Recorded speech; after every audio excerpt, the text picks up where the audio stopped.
নমস্কাৰ, মই দৰ্শন আপোনালোকে চাবলৈ আৰম্ভ কৰিছে ডিজিটেল ক্ৰিয়েটৰ ইউটিউব চেনেল।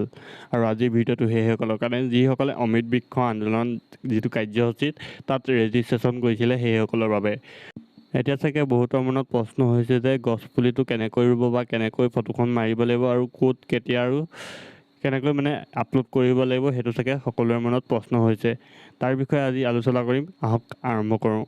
আপোনালোকে ফটোকপি ক'ত মাৰিব মই সেইটো আপোনালোকক দেখুৱাইছোঁ। প্লে ষ্ট'ৰত আপোনালোকে এটা এপ ডাউনলোড কৰিব লাগিব। সেই এপটো হৈছে GPS মেপ কেমেৰা। আপোনালোকে প্লে ষ্ট'ৰত চাৰ্চ কৰিব GPS মেপ কেমেৰা বুলি, আপোনালোকৰ সন্মুখত এই কেমেৰাটো অ'পেন হ'ব। আৰু মই ডেছক্ৰিপশ্যনৰ লিংকটো দি থ'ম, আপোনালোকে তাত গৈও এই এপটো ডাউনলোড কৰি ল'ব পাৰিব।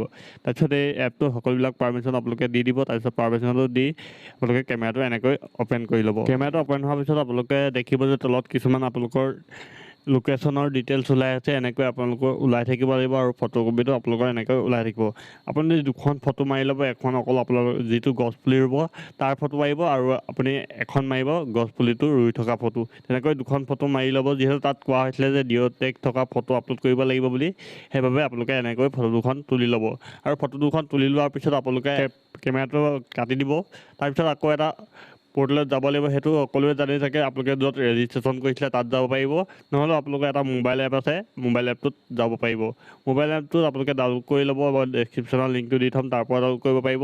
অথবা আপোনালোকে প্লে ষ্ট'ৰত গৈ চাৰ্চ কৰি আপোনালোকে ডাউনলোড কৰি ল'ব পাৰিব। আৰু সেইটো ডাউনলোড কৰি লৈছোঁ এতিয়া মই। ডাউনলোড কৰাৰ পিছত আপোনালোকে অ'পেন কৰিব। অ'পেন কৰাৰ পিছত এনেকৈ ওলাই আহিব যে লগ ইন বুলি এটা অপশ্যন দেখিবলৈ পাইছে। সেই লগ ইন বুটামটোত ক্লিক কৰিব আৰু লগ ইনত ক্লিক কৰাৰ লগে লগে আপোনালোকৰ সন্মুখত এনেকৈ শ্ব' হ'ব। ইয়াতে আমি মোবাইল নম্বৰটো এণ্টাৰ কৰিব লাগিব, যিটো আমি ৰেজিষ্ট্ৰেশ্যন কৰোঁতে দিছিলোঁ, সেই মোবাইল নম্বৰটো এণ্টাৰ কৰিব। তাৰপিছত গেট অ' টি পি অপশ্যনটোত ক্লিক কৰি দিব। গেট অ' টি পি অপশ্যনটোত ক্লিক কৰাৰ লগে লগে আপোনালোকৰ সেই মোবাইল নম্বৰটোৰ এটা অ' টি পি চেণ্ড হ'ব আৰু সেই অ' টি পিটো আপোনালোকে ইয়াত এণ্টাৰ কৰিব লাগিব। অ' টি পিটো এণ্টাৰ কৰি হোৱাৰ পিছত আপোনালোকে তললৈ অলপ মন কৰিব যে ব্লেক কালাৰ এটা বক্সত কেইটামান নম্বৰ শ্ব' হৈছে, সেইকেইটা হৈছে কেপচাৰ কোড। সেই কেপচাৰ কোডকেইটা তাৰ কাষৰ বক্সত এণ্টাৰ কৰি লগ ইন অপশ্যনটোত ক্লিক কৰি দিব। আৰু লগ ইন অপশ্যনত ক্লিক কৰাৰ লগে লগে এনেকৈ আপোনালোকৰ সন্মুখত শ্ব' হ'ব। এতিয়া আপোনালোকে ফটো আপলোড কৰিবলৈ ইয়াত এটা অপশ্যন দেখিবলৈ পাব, আপলোড ফটো বুলি। আপোনালোকে সেই অপশ্যনটোত ক্লিক কৰিব। আৰু ইয়াত ক্লিক কৰাৰ লগে লগে প্ৰথমতে আপোনালোকৰ প্লেনটো চিলেক্ট কৰিব লাগিব। আপোনালোকে যিটো গছপুলি ৰুব তাৰ নামটো আপোনালোকে চিলেক্ট কৰি ল'ব। তাৰপিছত তিনিটা অপশ্যন দেখিবলৈ পাব, আপোনালোকে অ'পেন গেলেৰী অপশ্যনটোত ক্লিক কৰিব। অ'পেন গেলেৰী অপশ্যনটোত ক্লিক কৰাৰ পিছত আপোনালোকৰ গেলেৰীৰ পৰা সেই দুখন ফটো চিলেক্ট কৰি ল'ব। যিখন ফটো আপোনালোকে মাৰিবলৈ কৈছিলোঁ, সেই ফটোখন আপোনালোকে এনেকৈ চিলেক্ট কৰি এইটো পূৰা ফটোখন কৰি ল'ব। আৰু তাৰপিছত ক্ৰপ অপশ্যনটোত ক্লিক কৰি দিব। তাৰপিছত অলপ দেৰি ৱেইট কৰিব আৰু ৱেইট কৰাৰ পিছত আপোনালোকে সন্মুখত এনেকৈ শ্ব' হ'ব। আৰু এনেকৈ আপোনালোকৰ সন্মুখত ফটোখন শ্ব' হোৱাৰ পিছত আপোনালোকে আপলোড বুটামটোত ক্লিক কৰি দিব। আপলোড বুটামটোত ক্লিক কৰাৰ পিছত আকৌ ছেইম প্ৰচেছত আকৌ ইখনো আপোনালোকে ফটো আপলোড কৰি ল'ব। দুইখন ফটো আপোনালোকে আপলোড কৰিব।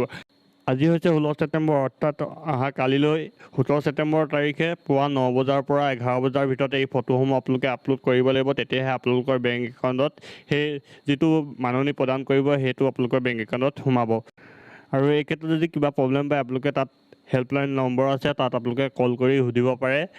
এয়াই আছিল আজিৰ ভিডিঅ'। যদি ভাল পালে লাইক কৰিব আৰু শ্বেয়াৰ কৰি দিব সকলোলৈকে, যাতে সকলোৱে কথাটো গম পায়।